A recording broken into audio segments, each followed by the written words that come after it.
Hey, everybody. Welcome in to another episode of the Florida Sound Archive podcast. I'm your host, Jeff Kaiser.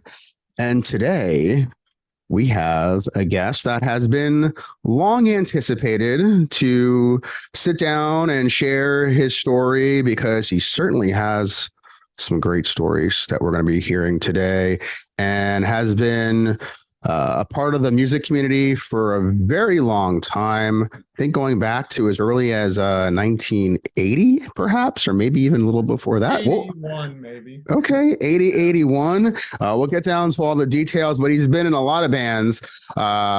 Everyone from Roach Motel, Morbid Opera.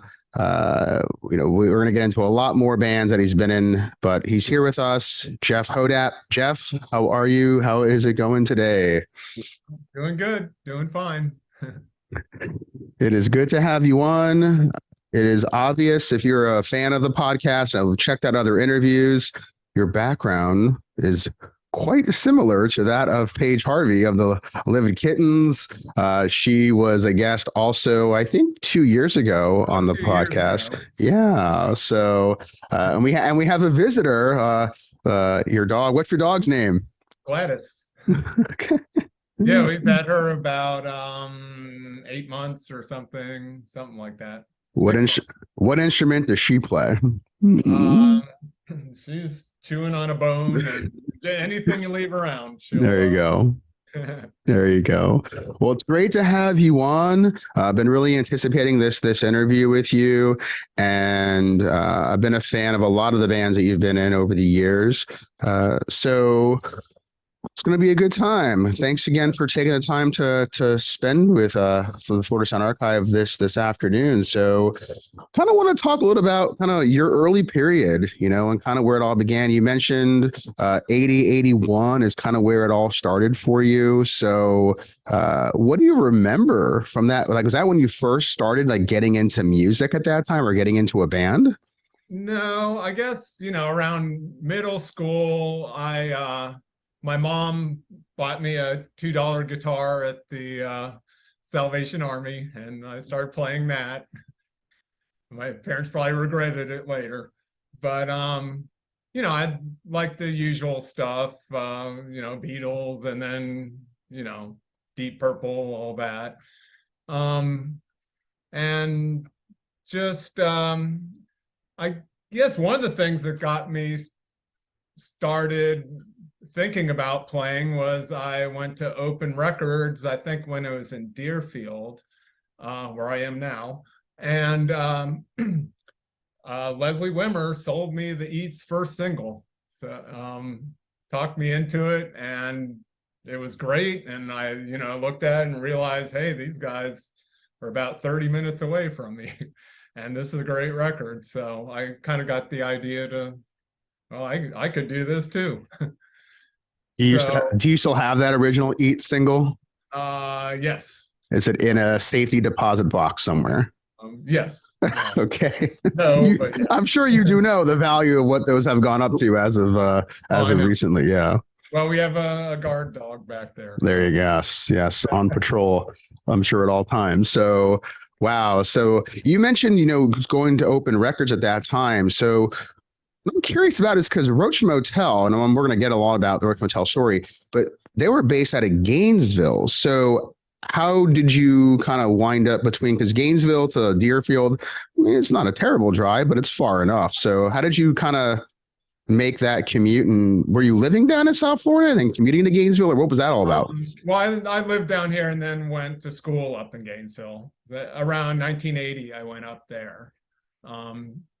Went to school and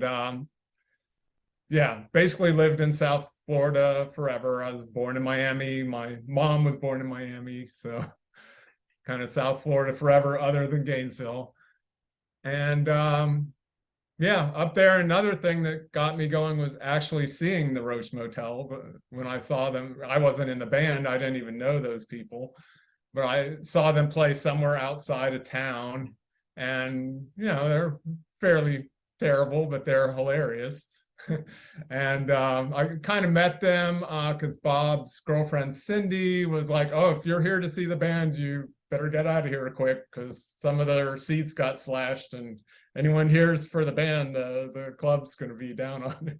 So I ran off, but that kind of got me. And then that summer, I kind of started playing in a band down here in Coral Springs, Shit Stains, and just parties. And though we did wind up, we opened for Double O later in DC band, but didn't do much with that. And then, through that, I kind of, once I wound up back in Gainesville, I met, kind of wound up meeting the Roach Motel people, and then wound up in the Liquid Plumbers, which had Eric, who is bass player kind of for both back and forth, and John McWigan, who's been in a bunch of other bands since. He was a singer. So I started playing in that band, and usually, Roach Motel was already around, so there was basically two punk bands. So we played together a lot. So, were you into punk music really at that time, or were you just looking to just play and see where it went? Yes, yeah. I originally, when I first heard punk, I didn't like it, especially like Ramones or something. I was like, oh, these guys can't play lead or something. What did it was sing on some TV show or something, the New York Dolls. And I was like, okay, I get it. And that kind of dragged me into everything else. So yeah, then I started liking all of it. And the local bands down in South Florida, like I saw the Cichlids. I don't think I ever saw the Eat back in the day, but I saw the Reactions and Cichlids and, here and there. So yeah. Did you have a band that you kind of made every effort to see, that you would say at that time was like one of your favorite bands locally to see live? Well, pretty much Reactions I liked a lot. I really liked the Eat, but they didn't play out too much, or they kept it a secret. But yeah, those were the main two down here. I've heard a lot of people talk about the Reactions as one of those bands that should have been bigger, that should have broke out. Did you feel the same way? Was there anything that you may have saw back then that you remember from their time where you think maybe they just missed that boat and could have taken that opportunity? Yeah. I don't know the whole story. I guess it's in the Joey Maya book, but it's they were as good as anyone, and they had great songs. And yeah, they had two singles, and it got put out. Someone re-released it as an album, and yeah, it's all good. Yeah, definitely a big fan of the Reactions, and they are on. There you go. The Killed by Death unofficial compilation. So a lot of great bands are on that compilation from that time period, especially Roach Motel and several others. So when you were going up north to Gainesville, where'd you go to school? University of Florida? Yes. What was your major? I didn't really know. I wound up just kind of with a business major, just because I had no idea. I just kind of fell back into that, and maybe was recommended by my folks. I don't know, but I just did that. I mean, you think back to that time. I mean, it was early 80s. So what was the scene like when you were up there in Gainesville? Was there any other bands that were happening at that time that you kind of caught wind of, that grabbed your attention? Yeah, mostly Roach Motel. There was also Bazookas, which was Frank, who was later in Roach Motel, and Eric, kind of all the same people. The Vulgar Boatmen were starting around then, and yeah, I really liked them. And I recently found their first cassette, and I download. I never had the cassette, I guess, but I loved it and found it online somewhere. So I now have that. I can't find the second cassette though. But I never heard of them before. What kind of music were the Vulgar Boatmen? They're more, I guess they're like rock. I guess maybe they'd be close to swimming pool cues. Okay.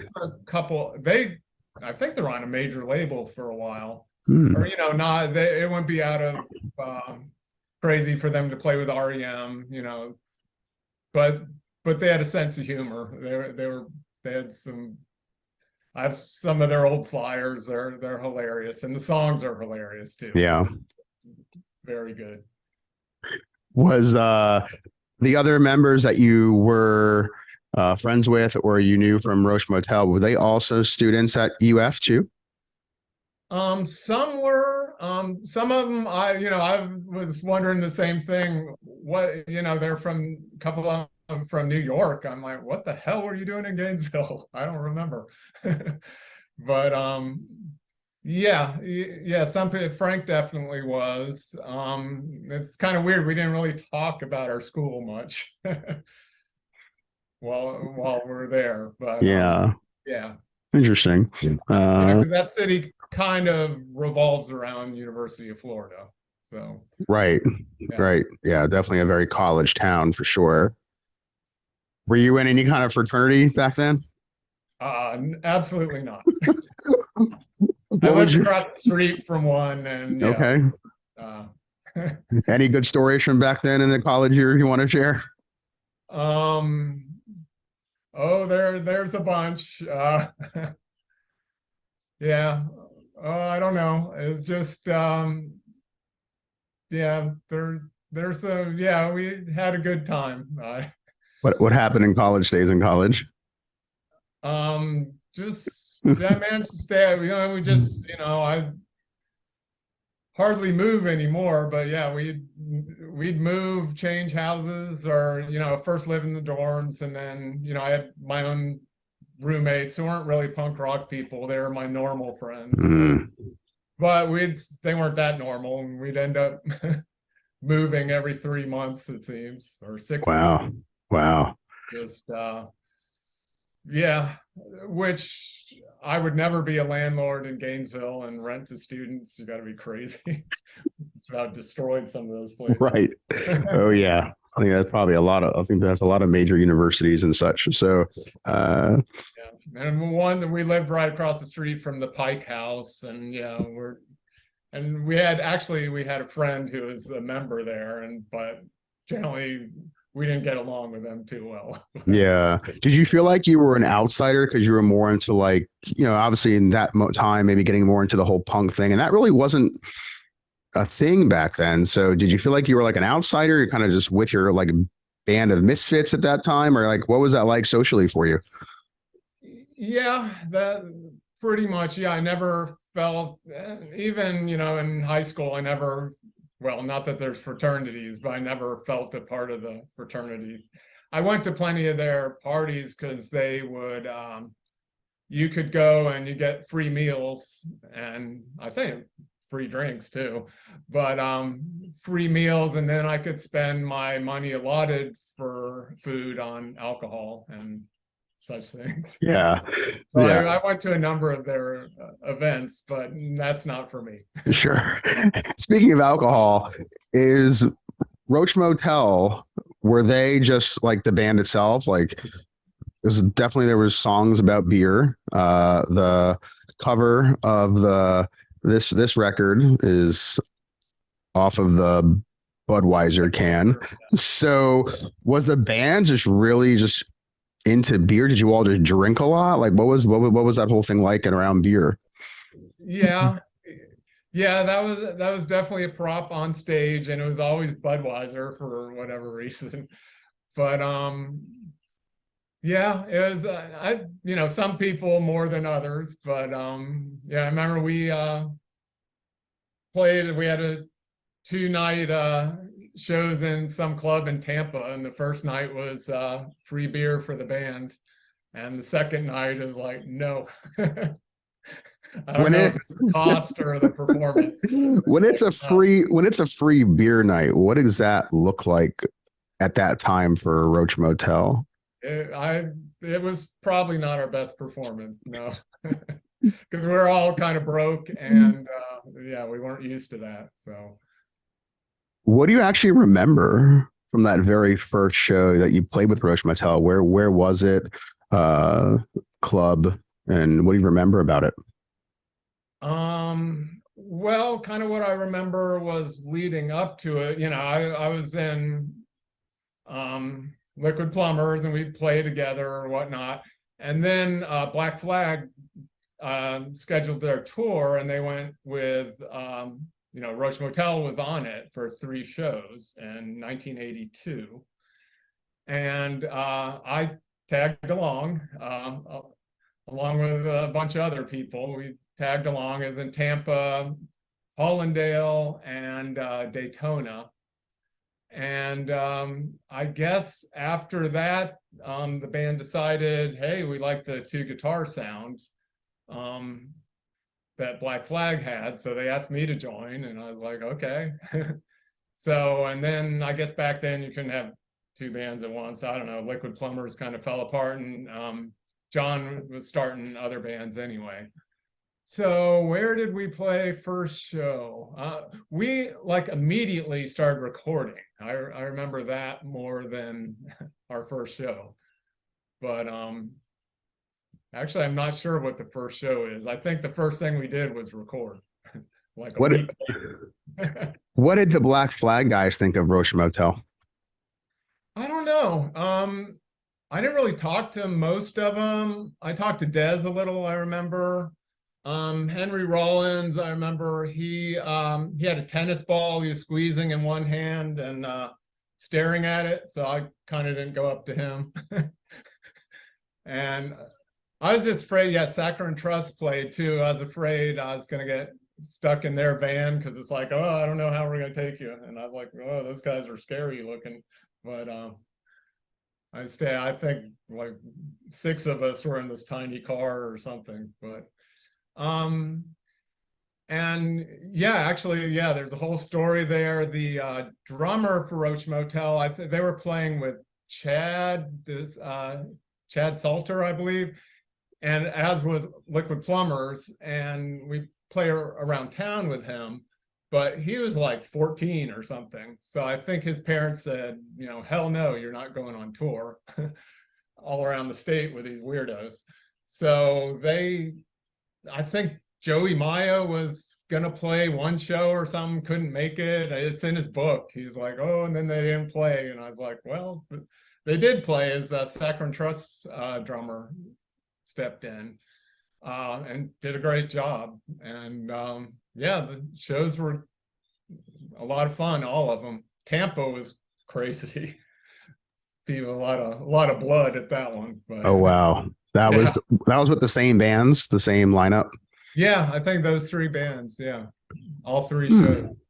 Why do you think Tampa was different than some of the other places you played? Why do you think it was so violent? I don't know. Some about the scene and the people then, and yeah, later in Gainesville when we'd have shows, yeah, some of the Tampa people and then Jacksonville would show up as like, God, these people are crazy.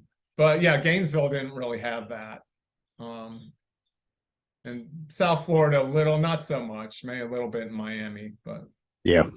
And West Palm later. Right. And so you all were recording, and were you looking at that time to just put out anything like a 7-inch, a EP, an album? Like, what was the focus at that time of Roach Motel? What were you all trying to do when you were spending that time in the recording studio? Yeah, I think it was to put out a record for sure. And I think we did it in 2 different sessions. We started at one place, and the guy who recorded it really hated our music. So I think then we took a break, came up with some more songs, and then finished and recorded those. What studio was it? I forget. Yeah, the one we renamed it on the record to Inferior Moron Studios or something. So I don't even remember what it was. That because of the relationship with this guy who was at who was he? The owner of the studio, the engineer? Yeah, he's like, don't use our name on this or something. So we renamed it. Wow. And then did he not like the band or the sound? Like, what was his issue with you guys? Never heard anything like that before and hated it. You know, it was And actually this I think it sounds great, but You remember? Do you remember the first song? Do you remember the first song you recorded? Well, it was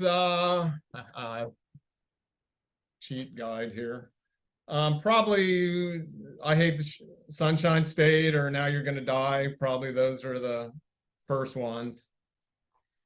And yeah, I have to look to find. I think we recorded 3 or 4 songs. One of which later got used for the We Still Can't Help It. We're from Florida. That what's that song called? I forget, but Make Me Sick. Yeah, that was one. Yes, Make Me Sick, Make Me Sick, and there's more words.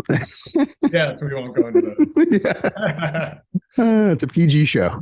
Yes, yes. But those are Roach Motel classics. Those are the songs that are just synonymous with Roach Motel. And one of my favorites is I Hate the Sunshine State. So who I don't have the information right in front of me, but who do you remember who wrote that song? I think that was probably Bob and George. Yeah, I think those two together, they didn't always work together great, but yeah, they came up with some really good songs together. Yeah, that's a good one. So Now You're Gonna Die too. I think that was those two together. That's another classic song there. There's so many. Another one of my favorites, Brooke Shields' Must Die. Yeah, it's a good one. Yeah. So I think that was probably those two together too, because that's an older one. It showed up on the later record, but they had that for a while. At that time,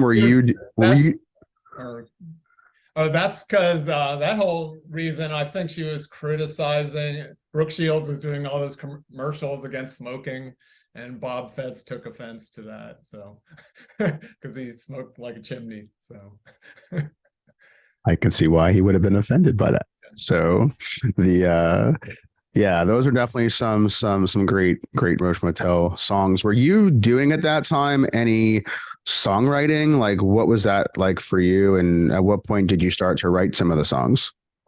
Pretty much immediately I started coming up with some, and yeah, with Liquid Plumbers I kind of did before too. So yeah. Most of the I didn't really write lyrics. I presented one to Fetz once, and he's like, "I'm not singing that." So, what was it about? It was something about the Pope peeing in a golden toilet or something. He's like, "I'm not singing that." I gave up on lyrics the rest of my life because of that. That was it. So after that moment, you never wrote lyrics to any other song. Is that okay? I know. I was easily. Wow. Yeah. Didn't take much to end your career there. No. Did you ever ghostwrite for anybody then? No. I write essays and stuff like that. Just not lyrics. No. Wow. So I know you mentioned the Liquid Plumbers a couple times. Did Liquid Plumbers ever put out any records? No, nothing. Which is, part of Roach Motel. I like that because I could see, there was ambition there. So I like the idea because they had it's pretty much Bob's magazine, Destroy magazine, which was basically to make bad jokes and promote Roach Motel. So, it's just around town, is all in the stores. And so I really enjoyed that. So I tell there's some ambition there. So did you all know, like at that time, what you were doing was so different than what was happening in the state of Florida? I mean, yes, and punk rock was already going on, right? There was other places in the country where it was happening, but in Florida terms, there really weren't a lot of bands at that time who you could label as a punk band. Maybe, one song put out a 7-inch, okay, but an actual series of songs. There really weren't bands that sounded like that. So what was your thoughts on that? Did you all know what you were doing was different, and you were perhaps arguably the first punk band to come out of Florida? Well, there were the Eat came before and Reactions, and that's South Florida. And I guess we were a little starting to get into like hardcore, and I guess now it's Killed by Death type stuff because we were never really quite hardcore. But yeah, around other places in the state, we didn't really know about when we started. Tampa, I think they knew some people. But, I'm learning now later about Antler Joe and stuff like that, that was around at the same time. But I didn't know about that till, 20 years ago. Yeah, I mean, there really weren't many bands out of Fort Myers that sounded like Antler Joe. No. I mean, I've done a lot of research for the southwest side of Florida, and there really wasn't a scene like there was in maybe Gainesville or Fort Lauderdale or Miami or Tampa. It was quite different on that side of the state. Yeah, not that I've heard of. I never, and yeah, we never had communications with them or any of those other bands in that area. Yeah. Yeah. I mean, a little bit Orlando, we knew some people here and there. Oh, that's my good Liquid Plumbers story. We played in Orlando, and our so I forget with who, but our singer was bad mouthing their local magazine. I think it's Dog Food or something. Started ripping it up. So that they actually had a curtain, and they closed the curtain on us, but we kept playing or something. And someone in the audience I don't know why he hit me instead of the singer, but I got hit with a bucket of water. And I was like, oh, I'm still alive. I'm not electrocuted. But that was a pretty memorable show. And then I was talking about it with this guy I knew down here, Barry Stock, who's did some shows and stuff. And he's like, I remember that show. I couldn't believe it. What year was that?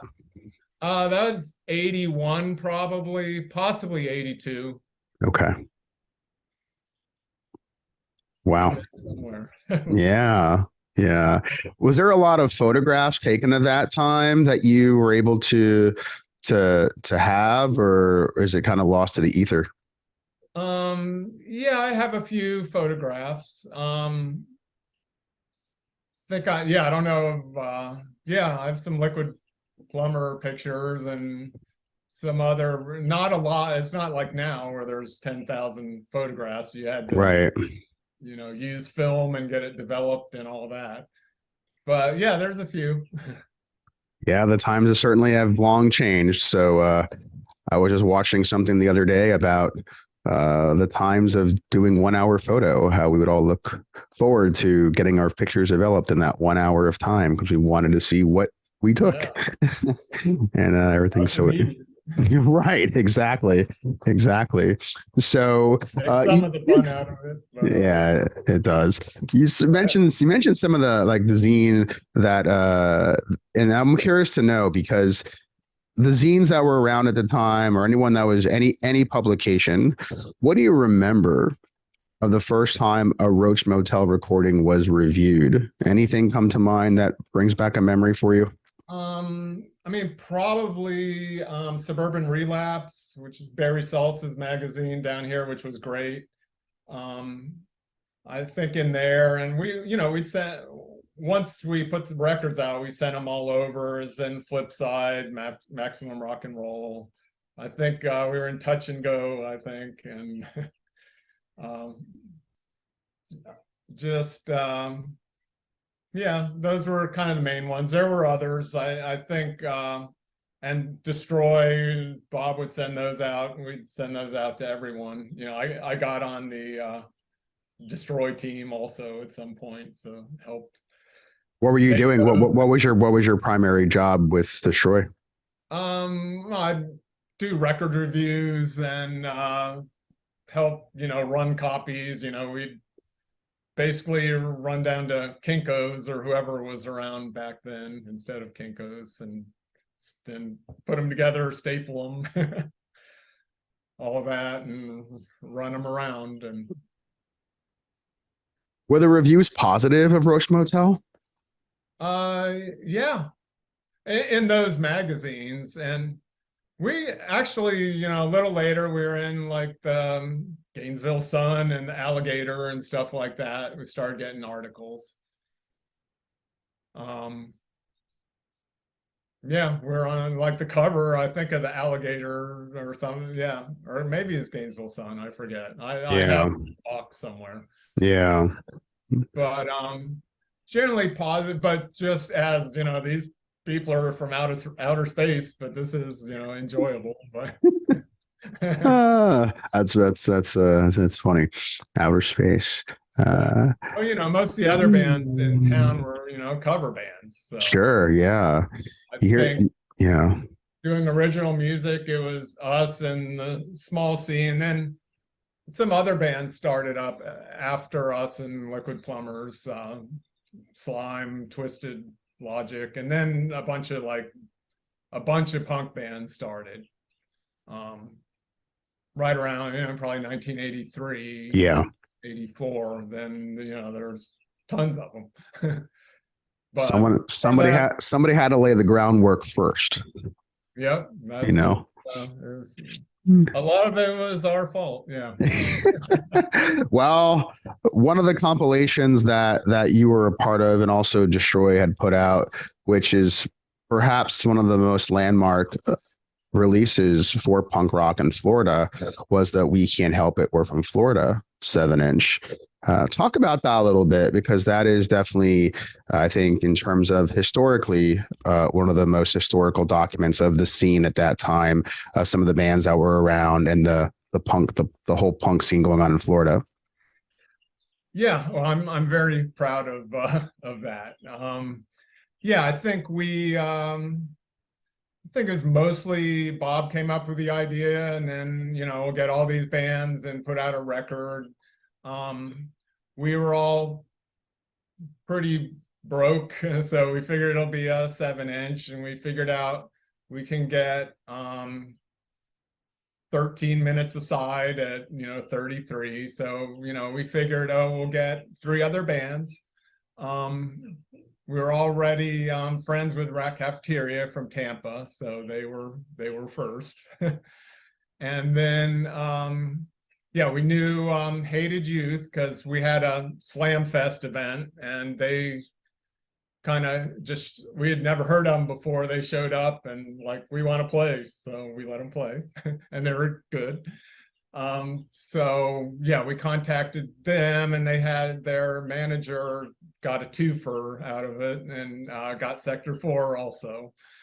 And I think we were talking with F back, the F and Penisheimers. That's the one version of the band, but they didn't really have their shit together.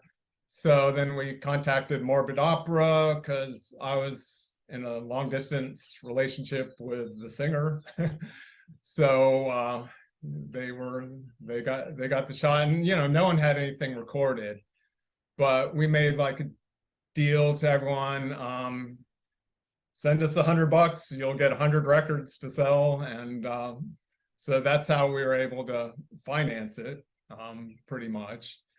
And everyone got it together pretty quickly, and pressed 1,000. It's the one with the red label, and sent them out. Everyone, so is getting distribution in every city.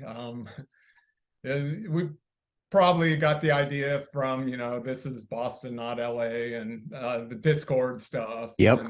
Let's do a regional thing, tie Florida together, and that'll be more places we can play, more people,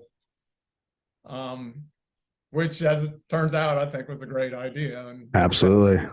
Yeah. And yeah, those sold out really quick. We repressed another 1,000, and just, yeah, I really think everyone on there really did their best job. I think everyone's stuff on there is so good. I It is. still listen to that record. I still, when walking down the street, have Ronald Reagan, "You're fucking up" going through my mind. And yeah, I'm very proud of that record. The other bands that were on it, to your knowledge, did they have the same feeling? Like, did you think that people that you may be in touch with or may have talked to over the years, do they feel similar to you, that's just that was a very special moment? I think so. I probably haven't had this exact conversation with them, but yeah, everyone was very happy with how it turned out. I know.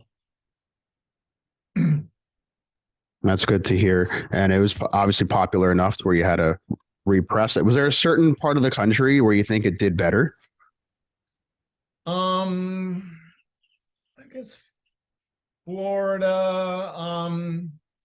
I guess, yeah, I don't know. I mean, we had distributors, and I think generally people kind of knew who, if people really into this, kind of knew who we were through that, especially, and that got really good reviews, and especially Florida magazines seemed quite excited by it. Yeah. And there was more stuff that came that Roach Motel had put out, because there was also you had a lot of songs, I feel like, Roach Motel, that you had done.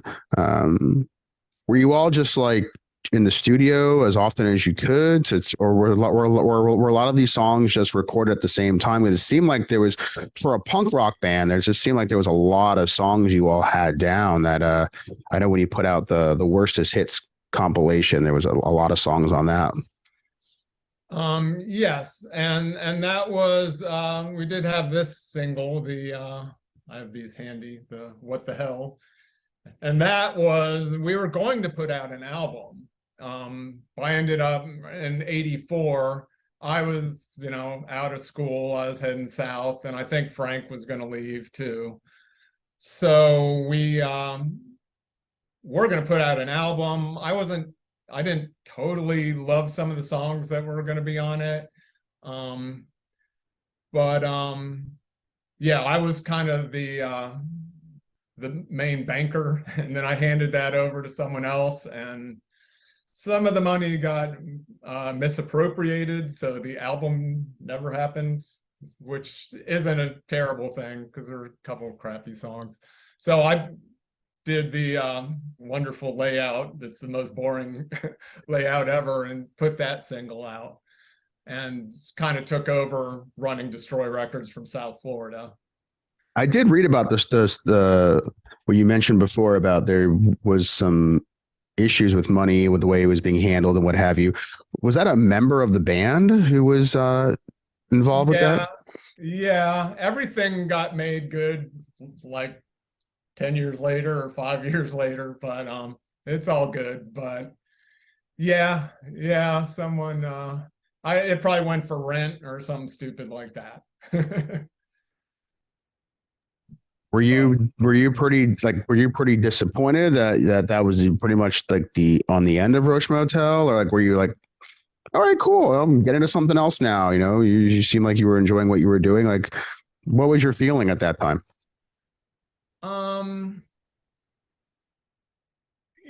Yeah, I guess, mixed feelings. I was, looking forward to South Florida because, I like the music down here, and,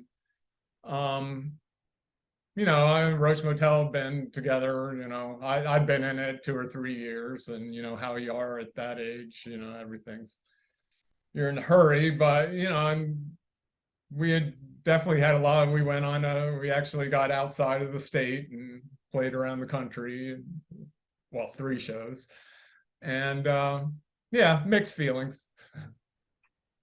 I would imagine. And I before we move from Roach Motel, got to talk about the time that Roach Motel opened for Minor Threat, because you think about the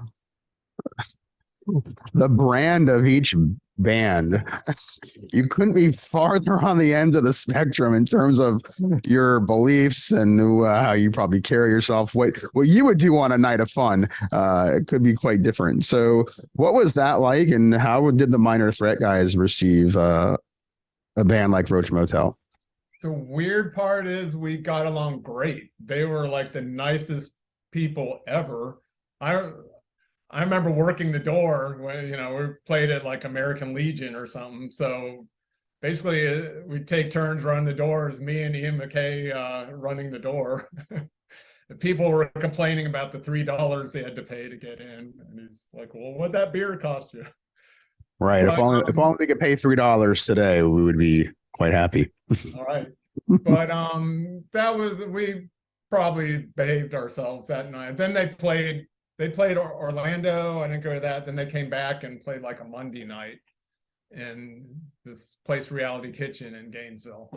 And, you know, I think we generally kept our wits about it, us. But no, we got along great with them. They're very nice. And when we went on tour and we're in DC, they let us stay at their house. So Oh, wow. we stayed at Discord House. I was going to ask, did you actually stay at the Discord house? And it sounds like you did. What was that like? That was interesting. Whole time we're there, then Lisa and I were there together. We went on tour in 2 cars, which is ridiculous. Went to New York, DC, and Atlanta. We had a show in Baltimore. We weren't going to play in DC, but it got canceled. So Ian got us on the show in DC is Suicidal Tendencies, who had just come out, and we played with them at Gildersleeves in New York too, the time before. So yeah, I think I slept on the floor at Discord one night, and then Lisa had a friend in somewhere in DC, so we stayed there.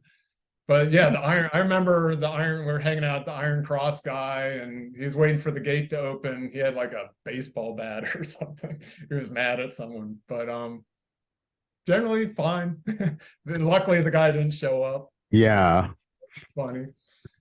But you talked about the violence and like when you played in Tampa. What was it like when you played in some of those other locations that you've heard, you know, stories about? There's myths, you know, things that have transcended time, you know, shows in New York, maybe shows in DC. You know, what was that like playing up there? How were the people? Was it crazy? What was the environment like in terms of some of the shows?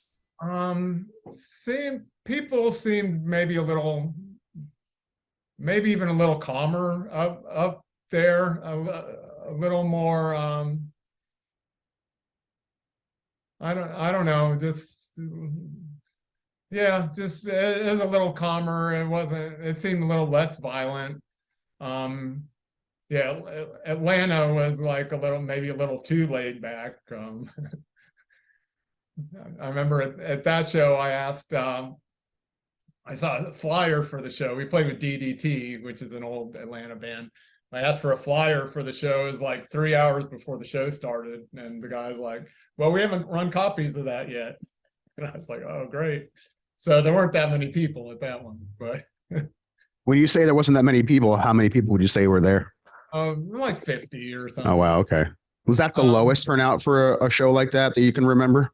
No, that's probably... No, I mean, the one in DC, there were tons of people. There were all these bands, you know, Suicidal Tendencies, and New York had a pretty good turnout too. That had the lower, it might have been less than 50. I don't remember, but yeah. Tons. Yeah. It was fun, but yeah. When you were on those tours, out of the places you had a chance to stay, you talk about spending a night at the Discord house. What was the most uncomfortable or strangest place you had to crash it at that time? Well, later on it was Tampa, but I'd never been to New York before, and New York in 1984 was a little crazy. And yeah, driving through Lisa had all her clothes stolen out of the car, so she had, and yeah, then in DC, that Iron Cross guy tried to give her a GBH shirt, and she was like, "No, they're sexist." And it's like, "Oh, great." But so yeah, New York was interesting. Yeah, and we stayed kind of like in, I think, is in Harlem somewhere. So it was just, New York was like a whole different world. Yeah. Yeah. What were all your everyone in the band at that time, your parents, the people who cared about you at home, what were their thoughts on their kids going out on these tours and playing these places and being gone for X amount of time? Knowing the kind of music that you were playing was not your traditional rock and roll. So what was their whole outlook on what was happening too? Well, I don't know about everyone else's. My parents, I pretty much kept them in the dark as much as I could. Yeah, I never played them. My parents, no, it wouldn't have gone over well. They probably started figuring out some things, but Did they ever hear Roach Motel? no, no, Don't blame you. no. It's not your Ramones style punk rock. So maybe that would have been more palatable. I don't know, but it definitely is more in its raw form for sure. But that's what makes it what it is and why we love it. So that's awesome. So you had a chance. Did you ever tour outside of the East Coast with Roach Motel? Did you ever go Midwest? No, Southwest. That was it. No. I mean, on that tour, we had another show that was canceled. I think it was in Knoxville, I think, and it was I don't know how we knew these were canceled because, that's, cell phones and emails were all illegal back then. So you just have to, and we were in 2 cars and, yeah, just call and get someone. They're like, "Oh no, your show's canceled." You still keep in touch with the Roach Motel guys? Not really, Frank and Bob both passed away. George, very once in a while I would email, and yeah, no, kind of fallen out of hearing from him, really. Well, I was very grateful, and amongst others, who had a chance to be there because there was that Roach Motel reunion show at the Red Lion Pub in Boynton Beach. Remember that show? Yes, that was 2004. That was the second show. We played 9 shows in 9 days. 2004. Yeah, we made it to Atlanta and Chattanooga that time, and everywhere else in Florida you could think of. It was a lot of work. I think I remember at the end of that saying, "All right, never again." It's hardest I ever worked for like $300. I was going to ask, what was different about playing in 2004 versus perhaps playing in 1983 or 1884? Well, in some of the places we're like a big deal, and some places is like, "Who the hell are you, old people?" Chattanooga, Gainesville, Tampa, Miami, and I guess Boynton Beach, and Orlando. Those all went over pretty well. Tallahassee and Jacksonville were like, "Huh," and Atlanta is always kind of, "Huh." But everything was more organized, and you could call people on your cell phones, and it was a lot touring, and it was a lot easier. Yeah, I don't think the phones were that updated at that. I mean, yeah, you could call them, but I don't think they were really good for taking photos. I guess you could take photos at that time, maybe. I don't remember. Maybe you could, but they weren't good. They weren't very clear. I don't think they took photos, but yeah, you had the cell phone. I think once again we were in 2 different cars, and as kind of pain in the ass touring that way. But yeah. When you were doing that final tour, what song do you think the hardcore Roach Motel fans, what song do you think really energized the crowd and made their experience what it was? Probably I Hate the Sunshine State, Now You're Gonna Die, maybe I Want to Keep My Gun probably made people happy. And just I think we had we were going to try and come up with new songs. I forget if we played it. I think maybe one or two. We probably don't have tapes of them. The new songs, were those ones that were, did you all work on those in the 2000s? Is that how new we're talking? Yeah, I don't remember any of them. I saw some piece of paper we had like these song titles written on. Well, we did kind of two tour things. In 2003, we played in Tampa, Brandon, and Gainesville. And then in 2004, we went on that 9-day tour.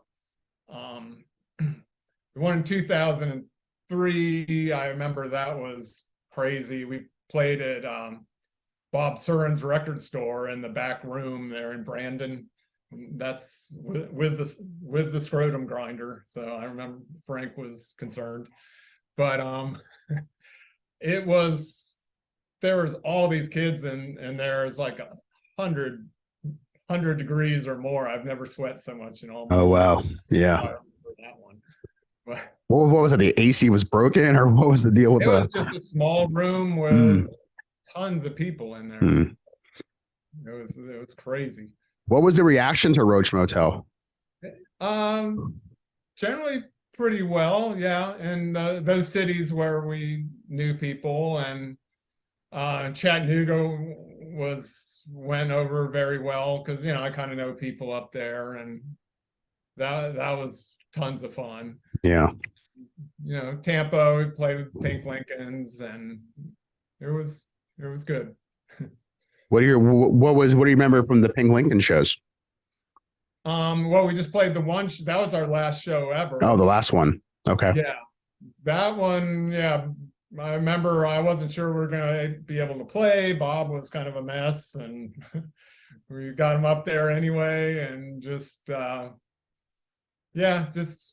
Pink Lincolns, who I'd seen a few times. I don't think that was the only time we ever played with them, but they were great as usual. So it was good. It's in Ybor City somewhere. Did the scene change from the last time you played back in the day when you played Tampa? Was it as violent as you remember it being at that time? Yeah, I didn't remember any like violence really on any of those shows. There's probably some slamming, and it didn't turn into fighting. I don't think. Sure. I don't remember that at all. What were you like when you would go to a show? Were you the kind of person that would get into the pit and push around, or were you kind of just off to the sideline, just watching? Like, what were you like when you would go to a show? I'd want to be up front. I was never really a mosher or anything, or I didn't really stage dive or do anything. But I'd be up front and I'd be like this, because you don't want to boot in your face. But yeah, back then I would be up front, but eventually I started to move a little more towards the back. Yeah. I mean, it's a lot of times with that type of music, it can bring out people who may not always just be there for the music itself, or they use that as an outlet to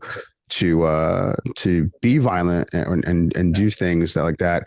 Did you ever witness anything like that, or with any type of people where you feel like they just came out just to fight or just hurt people? Yeah, I think, and well, then in Miami in the mid 80s, a lot of the shows were like that. You just see people going out bleeding. In Miami and probably West Palm a little too. And I started drifting away from those shows a little because you'd go to those shows and there'd be like 100 dudes, and then all the bands would start sounding the same, and you look around and you'd realize there's no girls here. So I started drifting away from the hardcore a little bit. Yeah, because correct me if I'm wrong, but after Roach Motel, you joined Morbid Opera, is that right? Yes. Yeah, they, had the original band. They were on We Can't Help It. And they, at the same time with David Camp, they recorded their first single, which they put out on Suburban Relapse. And they, they played around. We keep trying to get them to come to Gainesville. That never kind of worked out initially. Then, they had one guitar, then two guitars, and both the guitarists quit.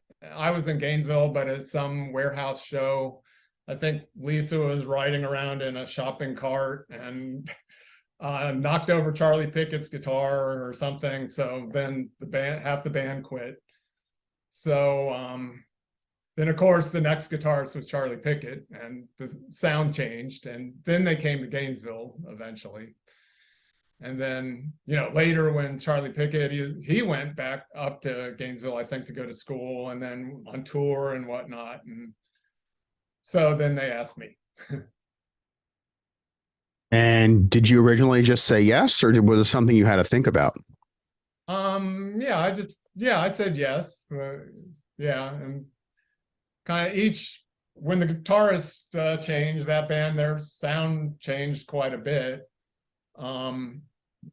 With Charlie Pickett, they started to sound a little Charlie Pickett-y, and with me, I think, and they started playing a little dirgier. It's almost grunge sounding stuff, and I like distorted guitars, and I always was all about Black Sabbath and Black Flag, so I definitely enjoyed it. So yeah. The other members of the band, because Lisa was in the band, of the members of the band, because you all were together at that time, right? When you were in Morbid Opera. So what were their thoughts? Because for some people that may not always be an easy situation when there's a relationship going on. So everyone was cool with it? They received that okay? Or was there any tension in the group because of that? No, well, not that I know of. Well, I know right after I joined, there were Carmen, the drummer, she moved to New York, and she was in that band PMS. And there's another girl, Elizabeth, was guitar. She moved to New York too. I don't think, and then eventually in the late 80s, Libby's boyfriend, Tim Vaughn, was the drummer. So it was like, that got to be kind of weird, like a double date. Some of those shows. Yeah. Towards the end there. I would imagine. What was the difference for you in terms of your playing style? Did you have to adjust the way that you were playing, going from a hardcore punk band like Roach Motel to, a little bit more melodic with Morbid Opera?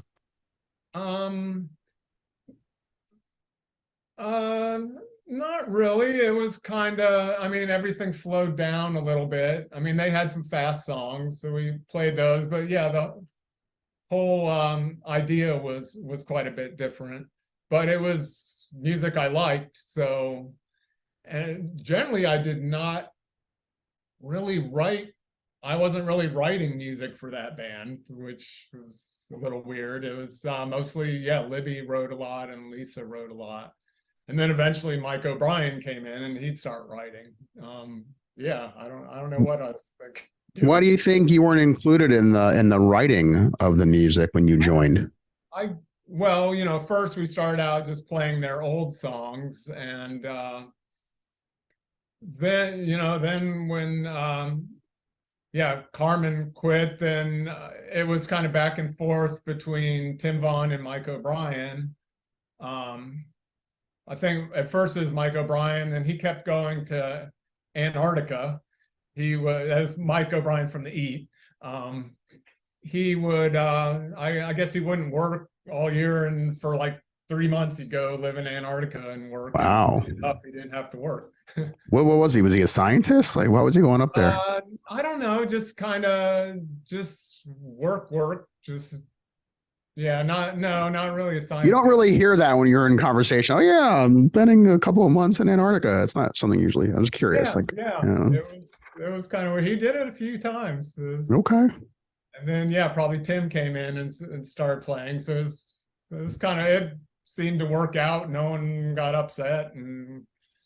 But yeah, Mike O'Brien, of course, he can't help himself. He would, you know, start writing songs, and of course they're great. So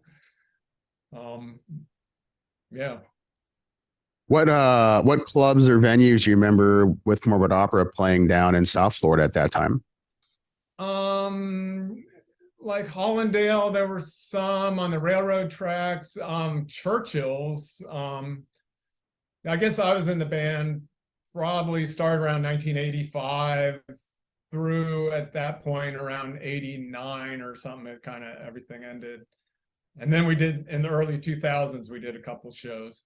But Churchill's, I found some, I didn't think it was open then, but we found some cassettes from 1986. We were playing at Churchill's. I think Malcolm Tent somehow found that and talked Dave Daniels into having punk bands. Did you ever play any shows at Broken Talent?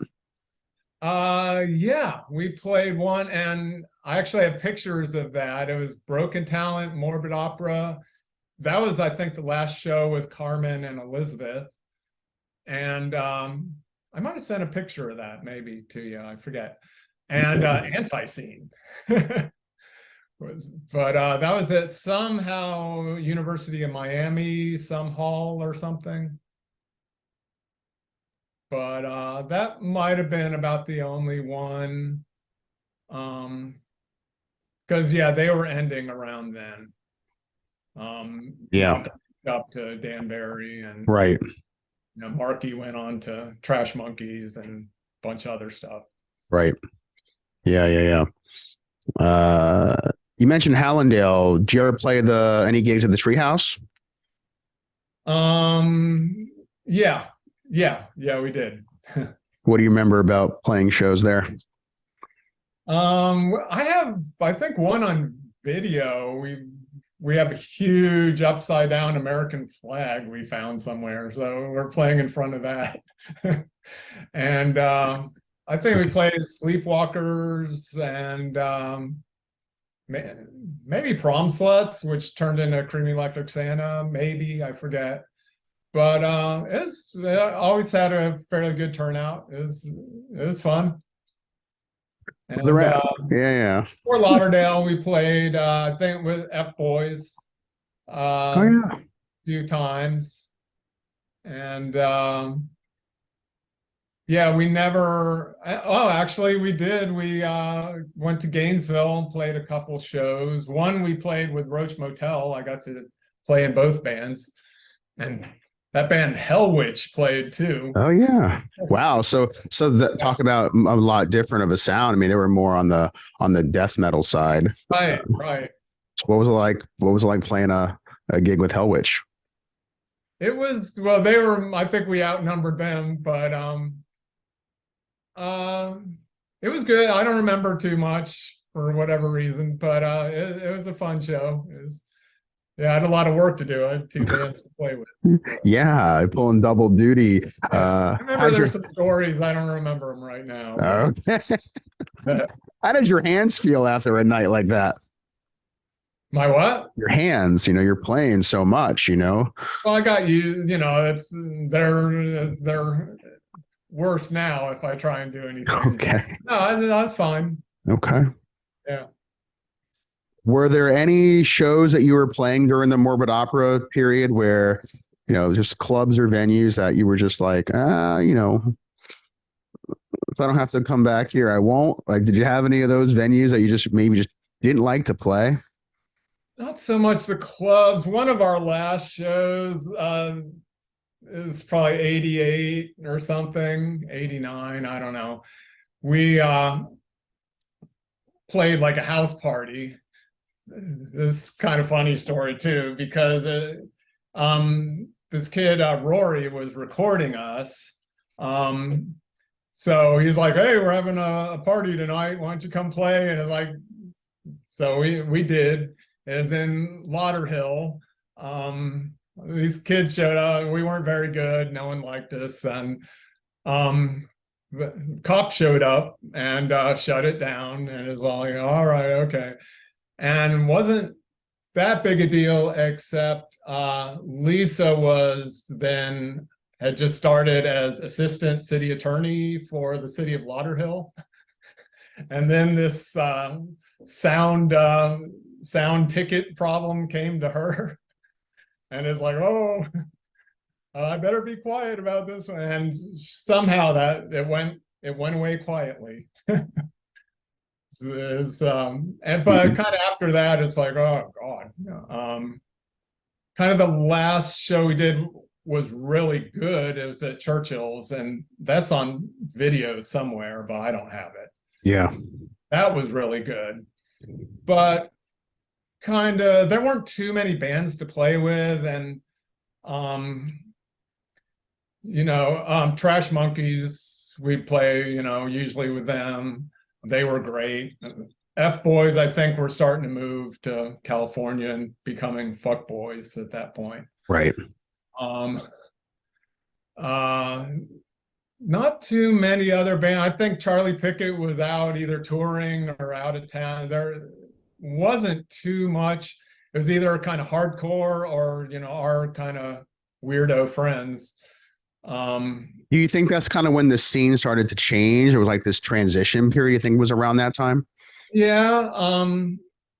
It's probably, it might be Richard Shelter's fault, because in the late 80s, all of a sudden, every national band in the world would come and play at Flynn's or Cameo. And it was all these amazing bands that Richard Shelter just got everyone to come down here.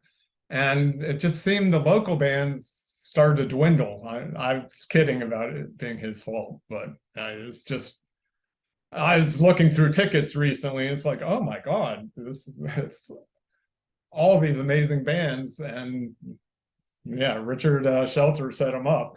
But somehow it seemed like the local scene started to dwindle, at least as far as I knew at that point. Or it started to separate between hardcore and, the gang of weirdos. Like, yeah. And yeah, it got, finding shows got a little harder at that point.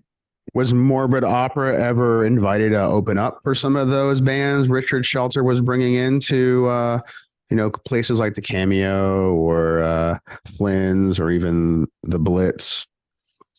Yeah, definitely. By the time I was in it, not so much, not as much. I mean, maybe the hardcore separation from weirdo punk had already started, so not as much on those shows. No, it was kind of like Club Banal. I remember we played there. That was another memorable one. Trash Monkeys played first, and Lloyd would usually wear a dress, but this time he decided to just slather himself in Vaseline, and it was like 100 degrees in there too. So they played their set, and we went up, and it's just like, ooh, the microphones, everything was just Vaseline everywhere. It was that was a little small room, so another memorable show. Yeah. Wow. So what made you decide to part Morbid Opera? Did the group just kind of dissolve, or what was that situation like?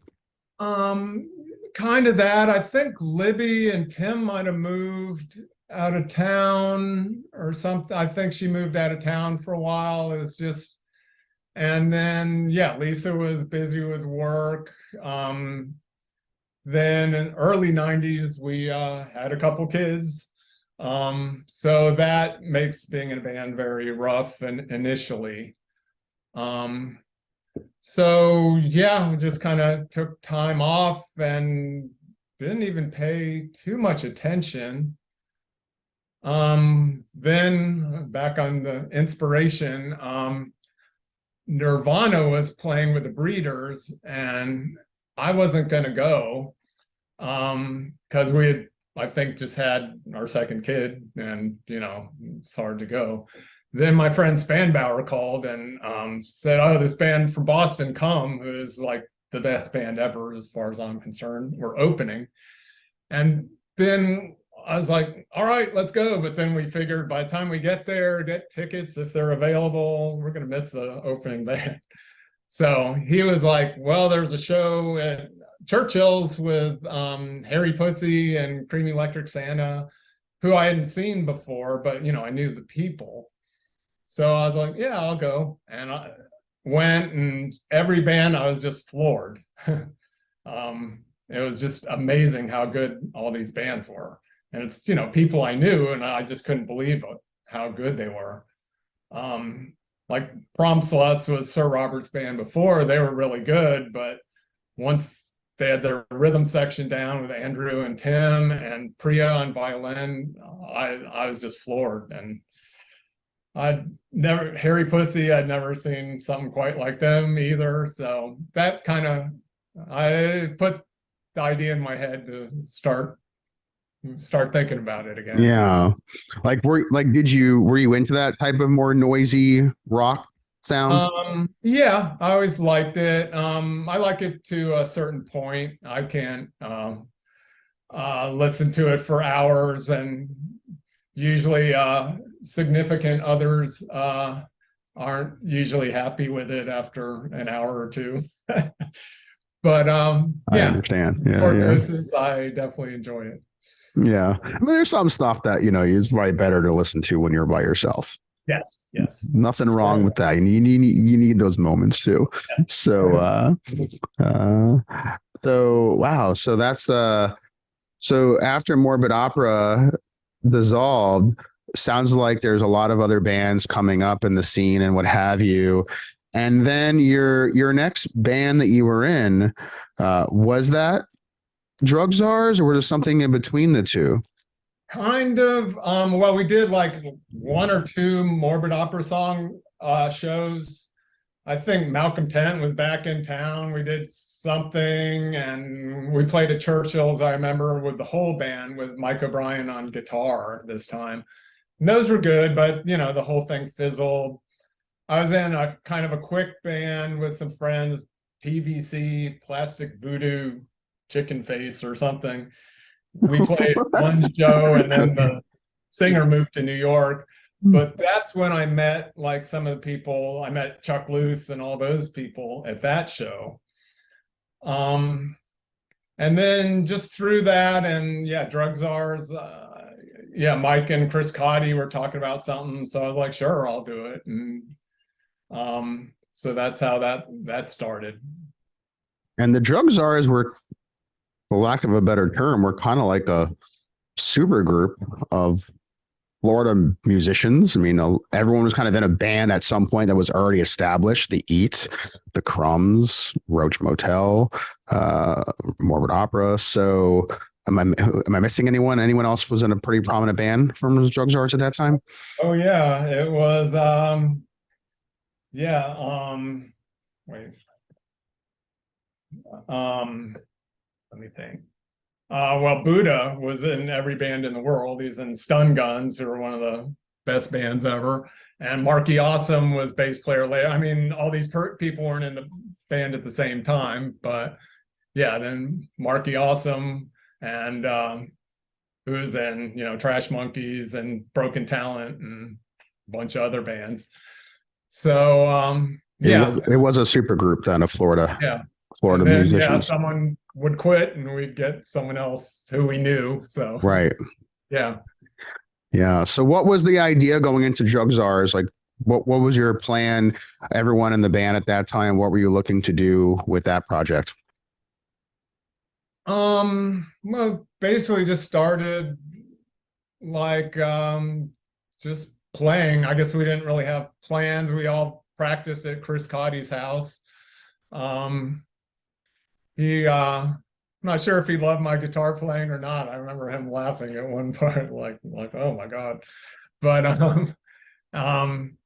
and yeah, that's how I met Buddha. So yeah, we got him, and just of course, immediately the songs were great. So we record Star Crunch Records. They were a label back then, so we did a single for them. And generally just played around here for the most part, and mostly probably Churchill's, West Palm once in a while, Fort Lauderdale. What was it about your playing you think Chris Cotty wasn't really a fan of? I don't know. It was I forget the song. I just played random noise on one song with Cry Baby Wah Wah. And he's just like, oh God. I think in general he's fine. I was wondering, like, is there a certain riff that you, when you're playing with a new band and you're maybe, I wouldn't say you're trying out per se, but they're listening to the way that you play and seeing how you sound. Is there a certain riff that you would start off with, or something you would always do as like your way of showing them like your style? Not really. And I had, been playing with Mike before, and I guess we had those one or two Morbid Opera shows we played guitar together. And so we had playing guitar together, we were kind of used to it. And, that's half the reason I'm half deaf now, but yeah, no, nothing in particular. And when you're playing with Mike O'Brien, the great songs just show up, and yeah, I would bring a riff in, and then the next day it'd be like, oh my God, this is a great song. And I get songwriting credit too. Yeah. So with the Drug Czars, I know you had your history of staying away from songwriting after your incident way back when. So were you able to contribute any of your own songs to Drug Czars? Music wise, not really lyrics. Not lyrics. No. I probably threw in an idea here and there, but yeah, mostly music. How would you throw out that idea? What would that be like? I just come in here. Here's a song, and we just play it, and might take it home, and the next week he'd come back and it'd be an amazing song. That happened with a few. Or I just have, here's a riff, and it just turned into like a great song. You have a favorite Drug Czars tune? Let's see, Freezer Burn. I like that a lot. Let's see, Thank God for Drugs is good. I mean, I like a lot of them. What one escapes me? Let's see. I like our Jefferson Airplane cover. That's a favorite. Paranoid Delusion's really good. Yeah, Eskimo Blue Day. I'm very happy with how that turned out. Yeah. And there were only a couple, it was like two 7-inches and then a split 7-inch. Was there ever any talk to do a full length album, or maybe one was recorded but never really released?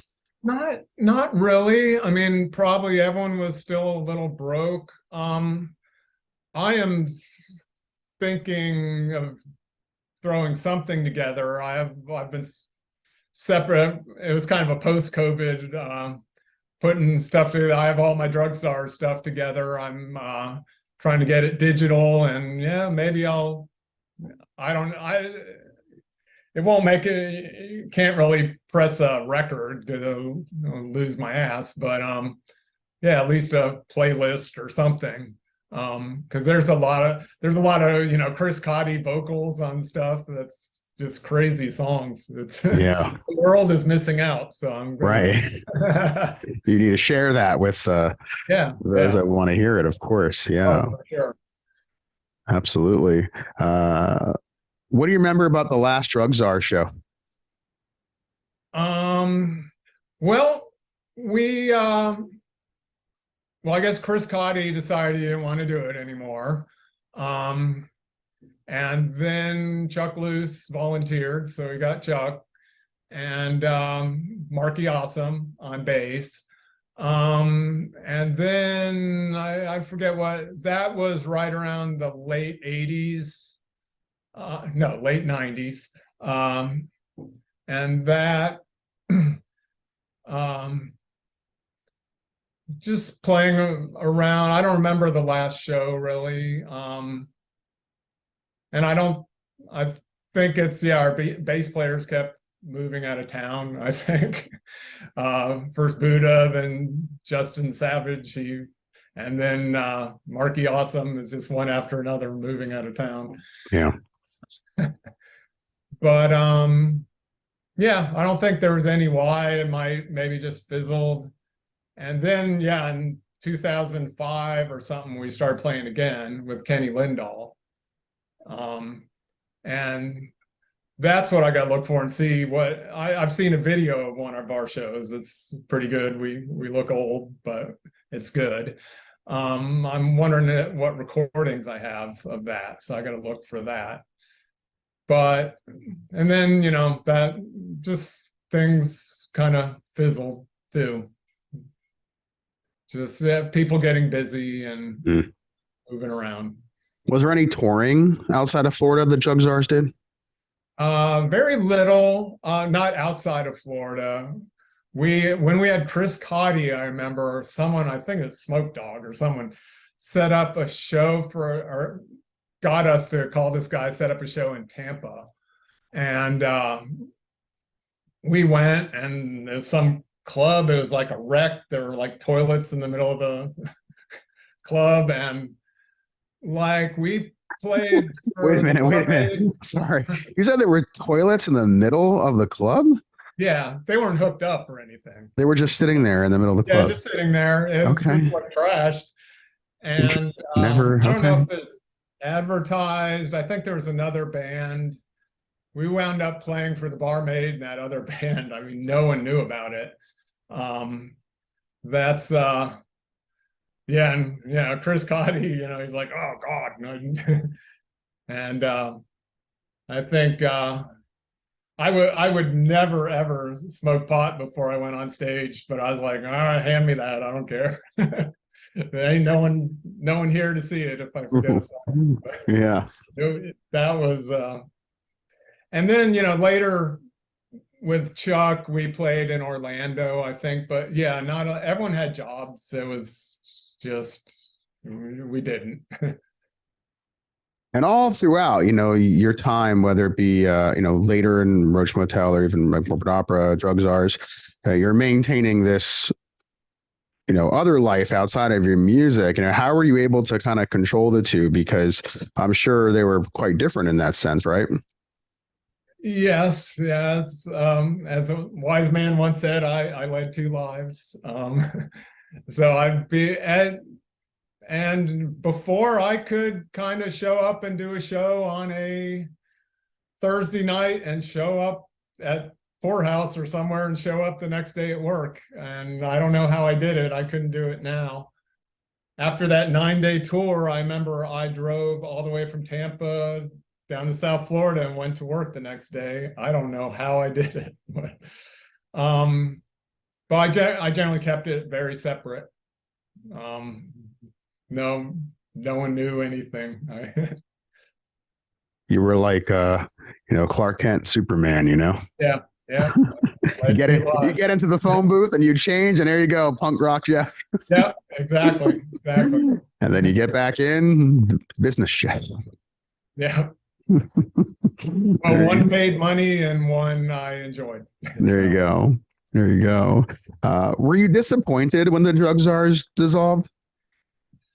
Yeah, I mean, kind of both times I had other stuff starting to go on, so I didn't really have time to there were no, with anyone, any hard feelings or anything. I think it just kind of fizzled, and yeah, maybe we'll do this later, and you know, eventually it didn't happen again. But Yeah.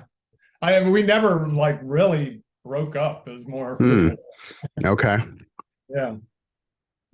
Went on hiatus. Yes. Well, you must have had a bond at some point with Chuck Luce, who's just a recent guest, also, as you know, on the Yes. podcast, because you've been in other bands since then with Chuck, which we can certainly also talk about. So, what was it about Chuck that you liked, and you've been in other bands with him? So, what do you think you guys clicked? Just I mean, eventually, at first I was like, but yeah, he's a great drummer and he was just very out there and ready to go. Uh, Free posters for all the shows. And yeah, just a lot of enthusiasm, and yeah, he was always there and ready to go. It just made sense, and yeah. Were you were you a fan of the Crumbs? Yeah, I liked them, and yeah, eventually a little later, I guess in the old days when they started, I was kind of in retirement and not really going out to shows too much when they first started. Hmm. But yeah, I definitely enjoy their stuff. What made you go into retirement? Um, pretty much having kids for a while, and that's kind of the story of my life. Be in a band for 3-4 years, take a year or two off, not on purpose, but just works out that way. And then something starts again, and there I go. When you came out, was that when you started Trap by Mormons? Oh, well, that was drugs. That's when I was in like 3 bands at once, kind of. Drug Czars and Trap by Mormons was kind of, they weren't really at the same time, but very close, and there wasn't a big lag there. So yeah, it was, but yeah, it's probably Drug Czars were fizzling. So yeah, I started kind of doing that. And Trap by Mormons, I think, is has a different sound. I think some of the Yeah. other bands that you've been in before. Talk about that band in the sound, and also I think there was a member of the band, and the name's escaping me, who was also in Frankie Goes to Hollywood. Is that right? Yes. So yeah, talk about that. That's interesting. Of course. He was our second bass player. We had Will Trev at first, who's in 1,000 bands, and Tim, and our singer Todd, if you ever saw us, was a maniac. But yeah, our first practice, he was too shy to sing. It was who no one will believe if they see this. But for some reason, Bobby Load was in there with us, and he like jumped up and was like, "Do this," and then he started singing, and it all worked out. That was more, I was listening. I liked AMREP stuff. I think I wrote pretty much all the music for that band almost. Then Mark wrote some later. Todd wrote the lyrics. It's not my fault. But yeah, I was into more AMREP and Jesus Lizard type stuff. So it kind of had that sound, I think. So yeah, and we played a lot with all the bands, and yeah, on a bunch of shows at Respectables, and generally all over this area. And then yeah, something happened, and yeah, we met Mark O'Toole and from Frankie Goes to Hollywood, and yeah, he wanted to play bass, and so we're like, sure. And yeah, I think at first we were kind of recording, and we weren't liking our recording. We'd go in the studios and it just wouldn't be right. And then he's like, well, let's record in my back room at my house. And I was like, well, that's not going to work. We can't all play at once. How's that going to work? And we did it. And of course I was wrong. It was 10 times better than everything else we did. And we put out a CD. And then later recorded a bunch of stuff that we did nothing with, that hopefully we do something with at some point. But yeah, Mark was, yeah, he was great. Yeah, he mixed everything, and he just because he co-wrote Relax, he didn't have stupid day jobs like the rest of us, so he could work on that and get a really perfect sound. I would imagine. And what was his home studio like? Was it pretty state of the art, current? Like, what was that? It was like a bag in Hollywood, of all places. It was like a regular house. It was probably built in the 40s or 50s. It was like it looked like a grandma suite or something. Really small room. But yeah, all the recording equipment. So you could really only record one thing at a time. And got it to work. All that was released by Trapped by Mormons was the full length CD, right? Yes. Yeah. We recorded a bunch of stuff after that, and nothing happened with it. And I haven't listened to it for a while, but I like that just as well. So it's kind of a shame. Yeah, I definitely like the Trapped by Mormons sound.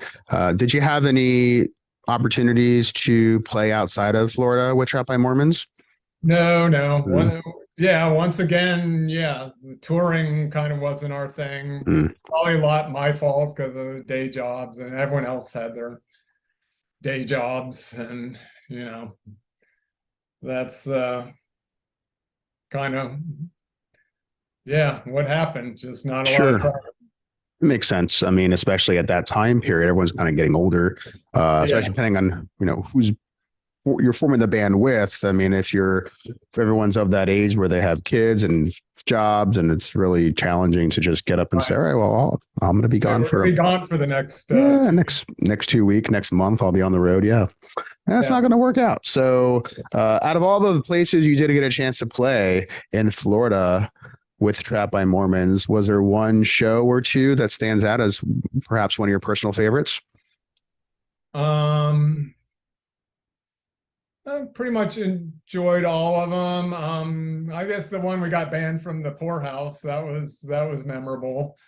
Why did you get banned from the poorhouse? Our singer started slow, I guess, during our set. He was spitting on the ceiling, and we had the stalactites and stalagmites coming down. And then me and him cheered with beer bottles, and they both broke. And Todd being Todd, we had of course, our table just with tons of bottles, and he just went. And we kept the bouncers from killing them, but we weren't welcome for a while till everyone forgot.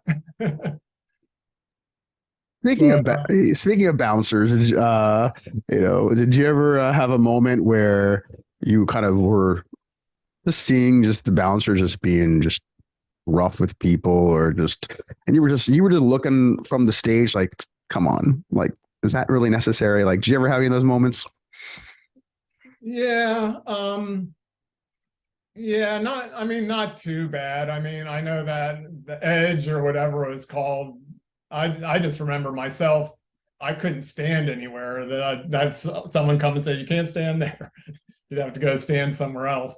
The bouncers were pretty active. Generally not too bad. I'm sure there's examples I forget because I had to remember my next chord. So I forget, but I'm sure there were some bouncers used to enjoy themselves. Yeah. Did you ever get roughed up by a bouncer? No. If one of them said, go stand over there, I would generally do it. Okay. Follow the instructions, and hopefully nothing happens, There you go. So Trapped by Mormons, why did the band stop? Or did it just go on hiatus? Like, did you break up? Like, what was the situation? What was that? That was people quitting, and I was gonna say, well, Todd had it. I think there were some inner band disagreements about stuff. Some of yeah, the singer would get a little wild and yeah, throw chairs around and stuff. At shows or At shows, just hanging out or what? yeah, at shows, yeah, and there's a little bit of inner band stuff, and I think that was, yeah, then the Roach Motel tours were starting and that other Highway Thieves, Dust Trap. So yeah, I had like, and then Drug Czars again. So, you know, just had all these things going on. Todd got another band and yeah, there weren't any real hard feelings, but yeah, a little bit of conflict there. Highway Thieves, Dust Traps, that project, that was the next band after Trapped by Mormons. Is that right? New band. Yes, yes. And it was probably kind of at the same time. That was, and that band never played out, which is disappointing. But I think Dan from Cavity kind of started that. And then I started playing. Then he moved to like Stewart or something, which was too far. It was all kind of instrumental at first, and it was with Johnny from the Crumbs and Chuck, and then eventually we got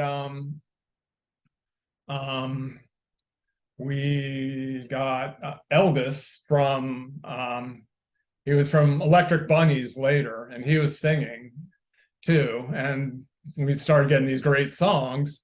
And we even recorded them. That guy Roach came and recorded them. So I think Chuck has it on Bandcamp or something. We never had a real name because we never played out, but it was back and forth between Highway Thieves and Dust Traps. But yeah, I started really getting excited about the band, and that just kind of fizzled. I don't know why. Maybe Eldest started his band, and Johnny didn't seem to want to play live, and I don't know.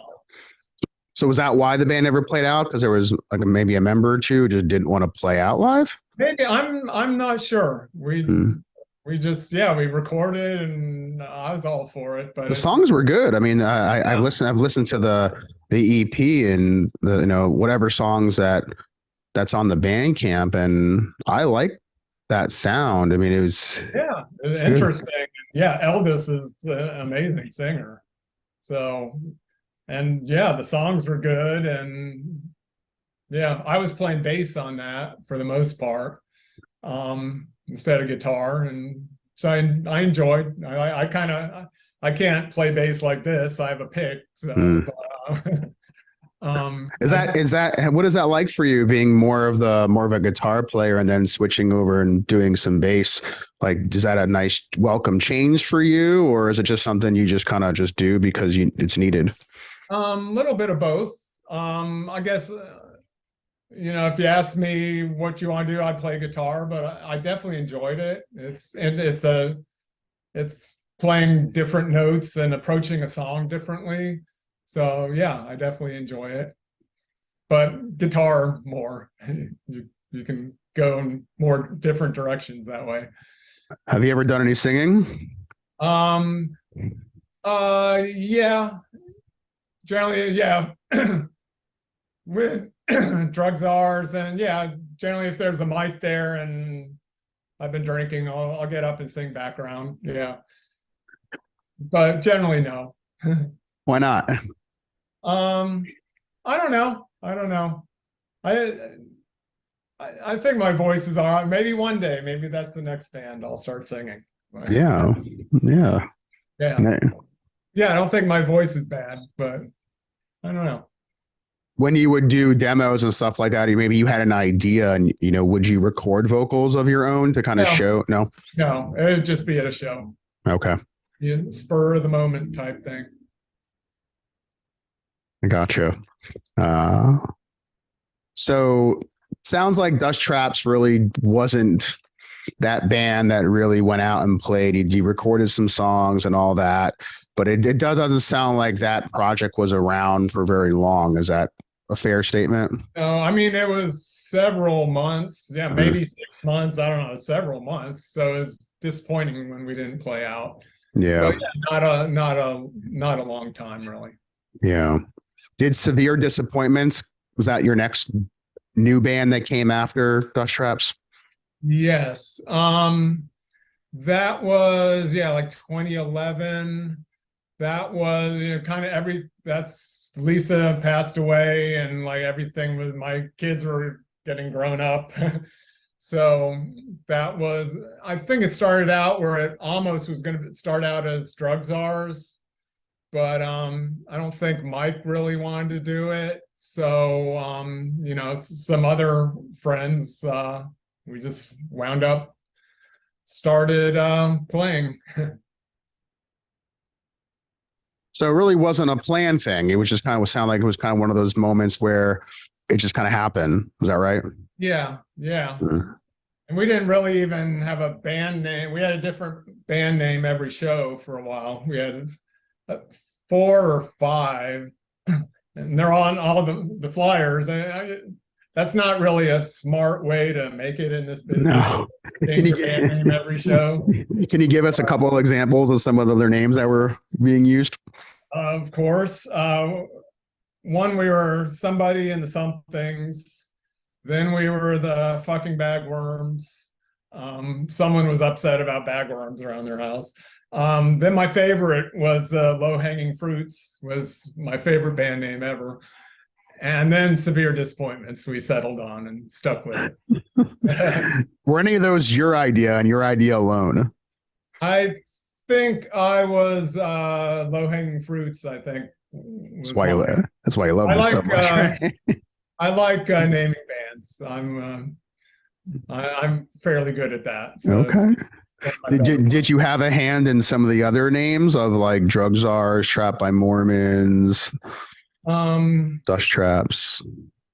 Not so much. Yeah, I think some of them, probably Drug Czars. I remember, I don't think I totally named them, but I was at the table when it got named for the Muttley Chicks. I remember sitting there with them, and someone said Chicks, and I said Muttley, or vice versa. So I helped name that band. Yeah. And the Muttley Chicks are one of those bands out of Gainesville that came after, kind of rose from the ashes after Roach Motel, right?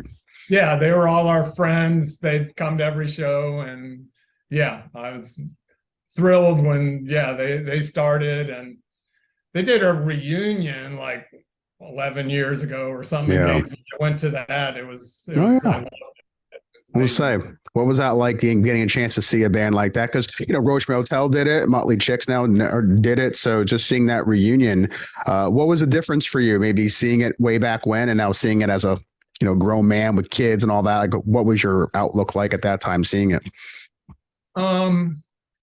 Just generally happiness. Just it was good to see people I hadn't seen in ages, and you can reconnect and talk to everyone. And it's totally different. I don't know, one's better than the other, but both were great.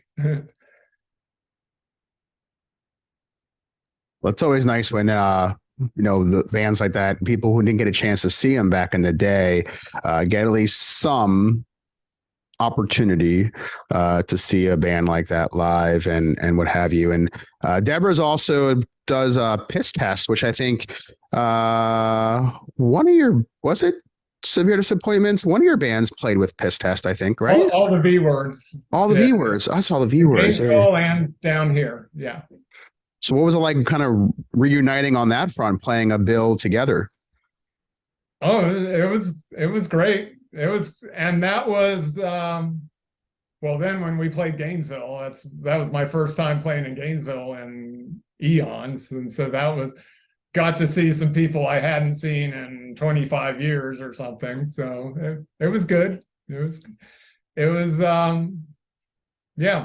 just great experience.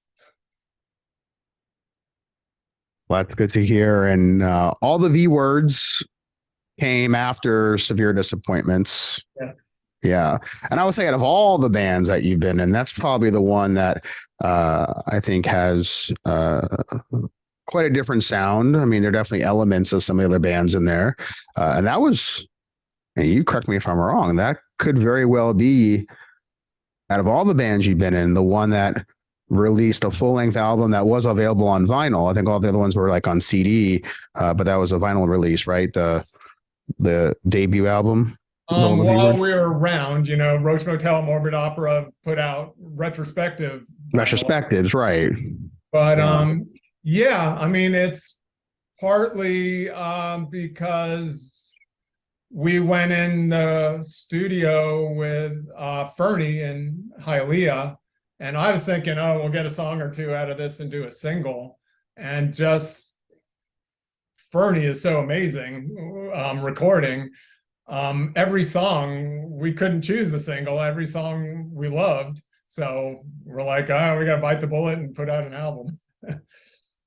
So and that's where Severe Disappointments we recorded too. And it's just amazing, the performance. He could just drag it out of you. Did all the V Words and Severe Disappointments, was there any overlap with those two bands? No. Severe Disappointments, and we actually we played Orlando, St. Pete, and we played out of town once or twice. But that, I think, same old thing, people moving and all that. So that fizzled somewhat. And then I was, retired for several years. Then Paige moved down here, and she's got in the band that some of my old friends, Rich DeFinis and Julie Blumel, they had started. So Paige jumped in that. They already had a bass player and a drummer. And so I was just a fan at first, or roadie, but they didn't play too much. And then the bass player quit. She went on to, start her own band. So they asked, do you want to do it? And I was sure. Were you aware of Paige's previous band, Livid Kittens? Did you get a chance to see them play back in the day? Yes. I was on KPX. They used to play that song Fangs, and that was my favorite song for a while. I saw them a lot. Drug Czars played with them a lot. We played, you can see it, that Damned show. You have to zoom in, but it's the Damned and Drug Czars. Livid Kittens during the hurricane. I remember when Paige was on, she talked about her eating out with Captain Sensible. Yeah. I was not invited to that, but why weren't you invited? Oh, I don't know. I probably headed in the other direction or headed home or something. Okay. It was, I mean, there were floods everywhere, so I probably was worried about getting home. That's a great poster for that show. We, a Chuck Lewis poster, of course, and yes, I was surprised that I save everything, but I have tons of flyers for different shows with Livid Kittens and Drug Czars. It was like, wow, we played together. Fun. And different kind of music, but played together a lot. True, and all the V Words was, in kind of ways, like another Florida super group where you had like members of Livid Kittens and Roach Motel, The Chant. It was definitely a lot of people who had been in other bands that were pretty established in their own right in Florida. So what do you remember about the early beginnings of all the V Words? I'd known Julie and Rich DeFinis for ages, and actually the Chant, Frank Mullen was in that, from Roach Motel was in the Chant too, which is very odd in Atlanta. Kind of took over there. Saw my bass playing was a little different than Morgan's, but because I play like a guitar player. Then we got Chris on drums, who's kind of like a hardcore drummer. And so that added a whole different sound to it. So it got a little more difficult to get shows because we're, 40s and 50s, and is kind of playing, West Palm, Miami, and here, and so we did go on tour once, but Yeah. You played like Tennessee, I think, was the furthest you went. Chattanooga, which is, I have friends there. There's a great scene there. Well, I assume, I haven't been there in a while. Sure. Atlanta and Gainesville, and kind of new people everywhere. So it's a lot. Yeah, our friends, the Ghetto Blasters, they played all 3 shows with us, which was Justin, who was, and Vudra, who are both in the Drug Czars. So a lot of nepotism going on. How fun were some of those all the V word shows? Because you mentioned, you're older, the scene has obviously had changed and evolved. So, were those shows like fun playing out like that? Were they more challenging with life and personal things going, all that? It was as much fun as anything. It's different. You're a different person, kind of, but just as much fun as just from a different perspective, I guess. But just seeing, I liked it. I get to see bands I wouldn't get to see otherwise, and just getting out and playing. Definitely enjoyed it. And you had a different name in all the V words, Vom Vargas. So where did that idea come from? Well, I came up with it. It was, everyone had to have all the song titles, if you notice, start with V, and everyone's name in the band had to start with V. And so I liked it because, I can go on Instagram. I don't have to use my own stupid name, and not have to worry about people from work going, "Hey, you're a weirdo." So I don't know, just came together. But people with the internet, the way that it obviously had boomed around, even way before that, could go online and Google you. Were people who you were working with, or people that knew you outside of music, did anyone ever approach you and say, "Hey, were you in like this band?" Or did anyone ever come up to you and find out that you're Clark Kent Superman? Lately, I don't care anymore. So people know now.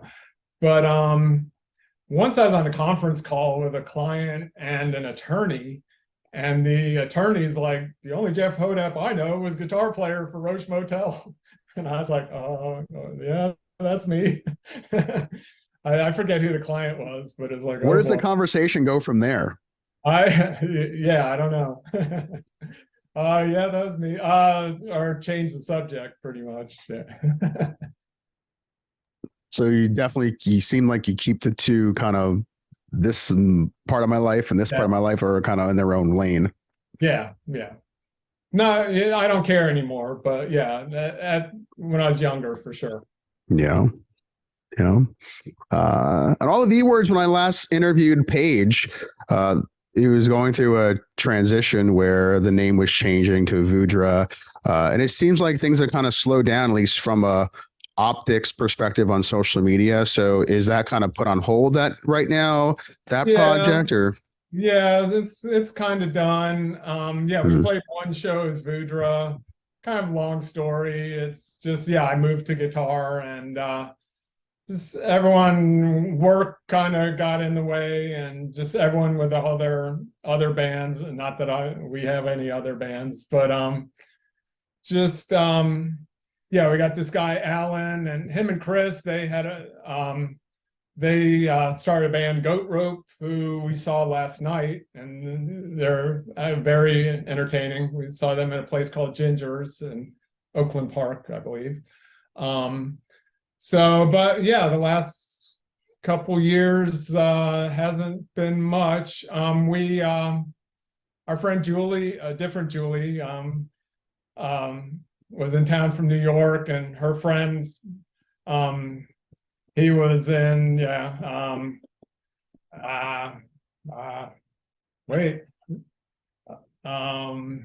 Murphy's Law. That's it. We we did a practice like 2 weeks or a month ago. The babies in a blender, and I hadn't picked up guitar for like 6 months, so we got on our phone. About 5-10 minutes of it's good. The rest want to forget about, but it's fun. So at some point, I'm gonna pick up the guitar again, I'm sure. Yeah. Have you and Paige worked on anything musically at all? So you're just together? Yeah, we did something with Monster Island, did something with them, just digital, not live or anything. Just did a couple songs that we wrote together. So, but yeah, we were doing that like early pandemic, but yeah, lately we've just been too busy. But we always that was the New Year resolution, to start playing again. So Are you playing guitar, just staying up on top of your playing now? Like, do you still just kind of play, or are you just still taking a break? I'm kind of taking a break. Not that I want to, but I am. And weird hand things, injure your hand, and just all of a sudden it shows up again. Yeah. Like, but definitely plan to. Just don't know when. Okay. I need another inspiration. Okay. Well, hopefully, maybe something may come of it from the interview. You never know. People will hopefully share their thoughts on everything like that. You never know. Something could inspire you to do something else, maybe do something even different, Yeah. Oh, absolutely. No, you never know. We are definitely planning to do something. We even have a name picked out it'll be the last band ever, but it's we're keeping it a secret. Okay. Band name you can't follow up. Nice. So we'll see. Probably another band or two before that. So okay. Yeah, I mean, I'm sure there's still a lot you maybe haven't done yet, so that perhaps is to come. So as we kind of round things out, thinking about your entire career and all the bands you played in, the places you've played, do you remember that moment where you kind of just pinched yourself and you were like, I can't believe I'm here. Like, I can't believe I'm standing here. I'm doing this. Or do you remember did you ever have a moment like that where you just kind of stepped outside of your own head and were like, I can't believe like I'm doing this? No, no, I totally believe it. It's perfect. It's me. It's just, it comes and goes. It's inspiration. Sometimes with the guitar, I'm okay. Sometimes I listen later. I'm like, God, that was great. So, yeah. What was your most awkward stage moment? I remember, once at Open Records, we had a Morbid Opera thing, and I had a guitar and it had no distortion. I was like, oh God, that wasn't very good. I'm used to distortion, so I remember that. Never to let that happen again. But that's pretty much it. Yeah, I think. Okay. Well, I appreciate you taking the time to chat about your musical journey, as it does date, goes back over 40 years. So to think back on some of those memories and stories and I think it's just really great to be able to have you on and to chat about some of those moments in your life and the bands that you've played with. I'm sure to this day, when you do play, people still come up to you and talk about some of those bands, right? Yeah. And well, the best part is I still like it all. I enjoy it all. It's different, but I definitely enjoy it.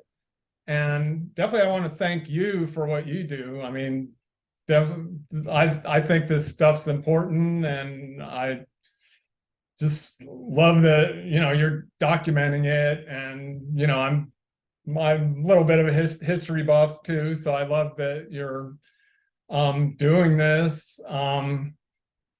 you know, and I save all my craps. I'm thinking about, you know, being Florida punk historian too, but then, you know, there's you, there's Jeff Lemlick, there's Jeff Schweer. I was like, people are gonna be like, "Are you kidding?" We need to form a group. Another Jeff. The only way you can get into the group of Florida archivists is you got to have the name Jeff. It could be a part. I mean, maybe let people in. I know. DJ Spam, he's a big Florida collector as well. But just yeah, something about Jeff's. I don't know what it is that we just have a passion for Florida music. I don't know. People stopped naming their kids that too, like 20, 30 years ago for sure. Yeah. Yeah. I don't know. It's weird. And I think because, you know, when you start to dig deeper into the the Florida archive from a state government perspective, punk rock is not really something that they talk about a lot, or it's not really something that when you look at the history, it's not something that you really see come up a whole lot. And, you know, and in a lot of different museums and things like that throughout Florida where there's music, you know, I feel like the We Can't Help It compilation should be in a museum somewhere in Florida. And if it is, I've never been aware I've seen it. So, but I think like historically it's significant. Oh, I agree. And I've had, people come up and tell me, and its 40th anniversary is this year. I don't know what day it came out, but I was going to do something, but I failed, but repress it or something, but I don't have any of the tapes. I found in my crap, the original legal size, the insert with everything like that whole mess, like glued together. I have that. That is wow. That's probably either priceless or worth 10 cents. I don't know what. I'm sure someone out there would pay a nice chunk of change to have that. Somebody, yeah. And you put that in the safety deposit box too.